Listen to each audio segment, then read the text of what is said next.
Tyrese Haliburton, nagliliyab para sa Indiana Pacers. Grabing performance. Nilaglag ang Boston Celtics. Upset tuloy dito si Jason Tatum and company sa larong ito. At dito na tayo sa NBA End-Season Tournament. Bilis ng pangyayari, dito na tayo sa End-Season Tournament at quarterfinals na. Kung saan magtatapat ang Boston Celtics at ang Indiana Pacers sa Eastern Conference. Isang home court advantage ang larong ito para sa Indiana Pacers. At ang starting five para sa Pacers ay sina Obi Toppin, Bruce Brown, Miles Turner, Tyrese Haliburton at Buddy Hield. At ang starting five naman ng Boston Celtics ay of course sina Jason Tatum, Al Horford, Jrue Holiday, Derrick White at Jaylen Brown. Pakitang gilas kaagad si Jason Tatum sa first quarter ng isang dunk at pull-up jumper dito si Jaylen Brown para sa Boston Celtics. At maaga ring nag-init ang Indiana Pacers, isang 3-pointer galing kay Miles Turner. At another 3 naman kay Bruce Brown.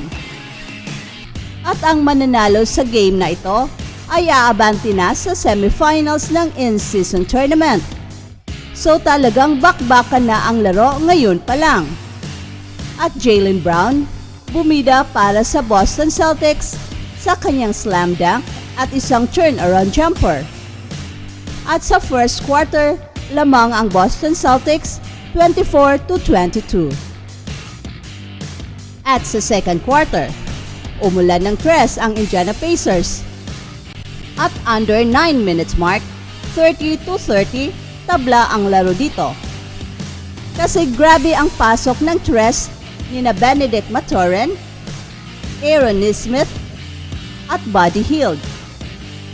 Pero di rin patatalo si Jaylen Brown at umiinit na siya para sa Boston Celtics. And end of the first half, 55-48, lamang dito ang Boston Celtics ng 7 points sa Indiana Pacers. Third quarter na.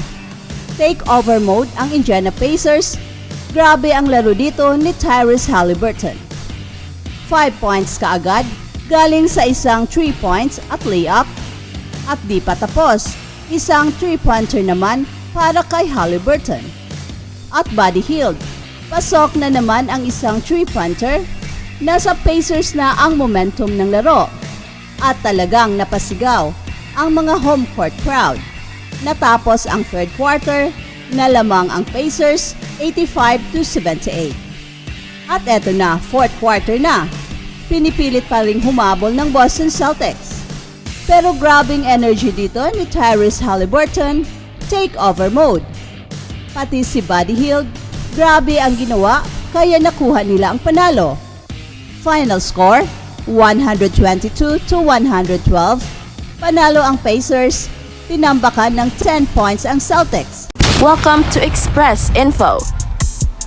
Do you want to have these exclusive Puma Rise Nitro basketball shoes? Because once we reach 200k subscribers, we will be having this giveaway. Just comment to win. Shoes are promoted by Kai Sotto himself. Just like this video, and most importantly, comment anything positive about Kai Sotto. It's easy. Commenting is the key to win. Share your positive comments about Kai Sotto. Do it now na. Win the prize. Stay tuned for more updates. Trending ngayon sa YouTube at Facebook ang napipintong pagbabalik ni Kai Sotto. Marami pang naglalabasan ngayon ng mga videos as if nakapaglaro na siyang muli. Pero ang totoo ay pabalik pa lang si Kai Sotto. Although ayon sa mga naunang mga balita ay supposedly December 2 sana ang kanyang balik. Pero napurnada ang kanyang pagbabalik at hindi natin alam ang dahilan. Dahil hindi naman nag-post ang Hiroshima Dragonflies at si Kai Sotto rin ay wala namang abiso. Kaya naghihintay ngayon ang lahat kung kailan ba talaga magbabalik si Kai Sotto.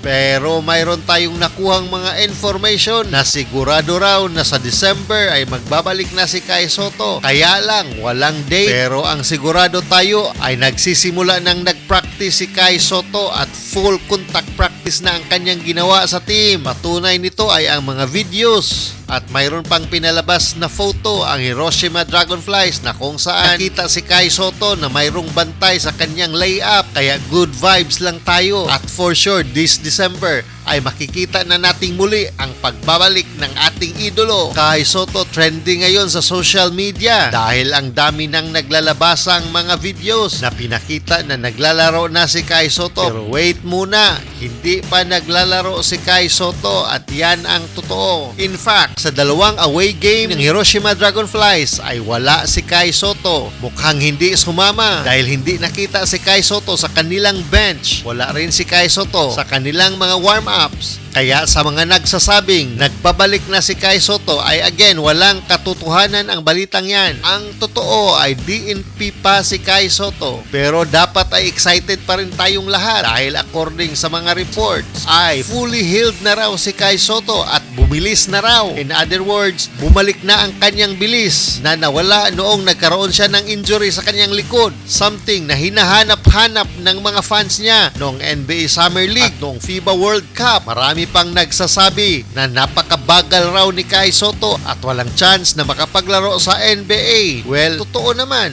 Pero one should realize na bumagal si Kai Sotto dahil sa kanyang injury at ngayong fully healed na ang ating idolo. Expect him to be quicker dahil ginawa na lahat ni Kai Sotto para makuha ang kanyang full potential which is expected na mangyayari next year dahil ang target ngayon ni Kai Sotto ay ang makapaglaro sa NBA Summer League sa 2024 and from there, hopefully ay mayroon ng NBA team na kukuha sa kanyang services. And we are very confident na finally ay makukuha na ni Kai Sotto ang kanyang NBA dream dahil kung hindi pa sana nagka-injury si Kai Sotto ay siguradong this year ay nasa NBA na sana siya. Pero napurnada ang kanyang NBA dream dahil sa kanyang injury. Pero ngayong fully healed na si Kai Sotto ay balik na naman si Kai Sotto sa kanyang NBA dream.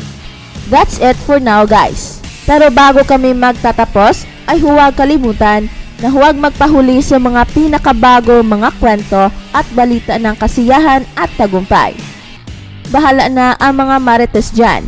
Basta kami ay handang maghatid ng tunay na inspirasyon sa mundo ng sports.